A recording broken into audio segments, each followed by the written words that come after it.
I'm certainly thrilled for him. And you know, as far as what he was as a pitcher, you know, look, if you needed to win a big game, there was nobody better to put out there. I mean, he was phenomenal in those types of settings, and you know, for him to be as good as he was at two different roles, starter and closer, is pretty unique, and I think it says a lot about his ability and a lot about his mentality that he was able to do both roles so well. Tom, did you think hi, how you doing? Good, how are you? Did you think you guys would be reunited here as soon as you were? That you would all be? I know you knew Greg and yourself would be first ballot, but John as well. Well, I knew Greg would be a first ballot. That was about it. But no, you know, I mean, it's the kind of thing, I guess, that once you're all done playing and you know, the resume is complete, so to speak, you know, you hope that someday we're all going to be here, but you know, it's the kind of thing you don't really know how it's all going to play out. But you know, I think for all of us, obviously, to be here and all of us to be first ballot Hall of Famers is pretty cool. So I know it's something we're all proud of. And all playing golf together again. All playing golf again, yeah. So it's been good. It's been a good reunion.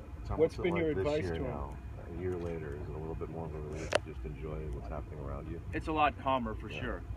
You know, last year it seemed like between things you had to do for the Hall of Fame leading up to it, all the family you had here that you're trying to run around and get to see everybody and make sure everybody's set and comfortable and doing their thing, so it was a lot more stress in that regard. This year it's just kind of been my wife and I show up and you know, what time are we going to eat dinner and when's our first cocktail, so it's been pretty good. What's been your advice to John about this weekend, and has there been any hazing involved for the new inductee? No hazing yet, but I think similar advice to what I got last year. You know, just enjoy it.